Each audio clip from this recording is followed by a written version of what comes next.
Silk fabrics were the main materials used in making clothes for noblemen and their families, as well as an important commodity for export since the beginning of trade. The business of raising silkworm and unwinding cocoons is known as silk culture or sericulture, 养蚕业.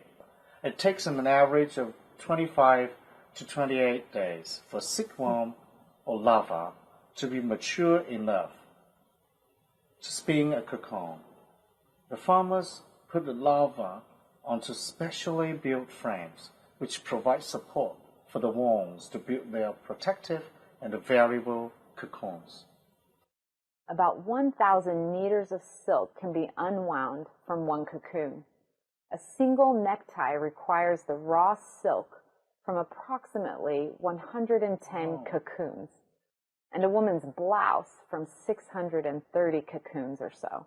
Suzhou is generally recognized as the home of Chinese silk, sometimes called the silk capital of China.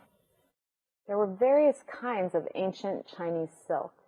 As early as the Han Dynasty of 2,000 years ago, Zhang Qian, a famous diplomat of the time, opened up the Silk Road, leading from China to West Asia and Europe, and it was along this road that silk was continuously transported to countries in the West. Westerners became very fond of Chinese silk, and it is even said that during the 1st century AD, a Roman emperor went to the theater wearing silk, which made a great stir in the audience. And from that time on, people wished to wear clothes made of silk. China, therefore, was called the Silk Country. Silk has added beauty to people's lives and promoted friendly exchange between China and other countries for centuries. Embroidery is a traditional Chinese handicraft featuring flowers, birds, or scenery on silk or other cloth with colored silk threads. Chinese embroidery goes back over 2,000 years and has distinct regional and ethnic characteristics. Today, silk embroidery is practiced nearly everywhere in China. There are 4 types of embroidery in China that are the most famous, namely Sichuan embroidery, 蜀绣, Suzhou embroidery, 苏绣, Hunan embroidery, 湘绣, and Cantonese embroidery, 粤绣. Sichuan embroidery is famous for its simplicity, Suzhou embroidery for its delicate stitches, Hunan embroidery for its rich colors, and Cantonese embroidery for its complicated patterns.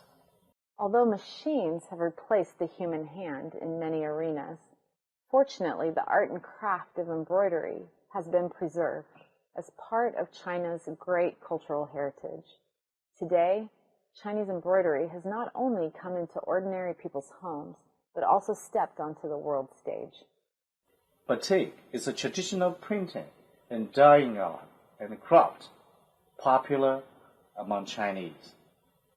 The process of batik making is delicate. First, some designs are drawn, or contours of images of a flower, bird, fish, or insect on a piece of white cloth. Then, a special brass knife is used to scoop melted wax onto the fabric to fill in those designs or contours as it hardens on the cotton cloth. The cloth is then immersed completely in indigo dye baths so that the unwaxed parts take on color. The dyed cloth is then boiled to melt off the wax and to leave clear patterns in white on a blue background. Since dried wax cracks easily, the dye penetrates fine cracks naturally formed in the solid field of wax, leaving hair-thin blue lines on the undyed white designs and enhancing the charm of the final product.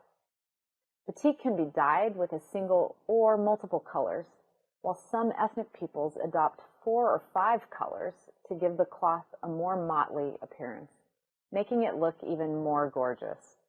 In ethnic areas, batik is used extensively to make clothes, art, quilt covers, headscarves, belts, and other products.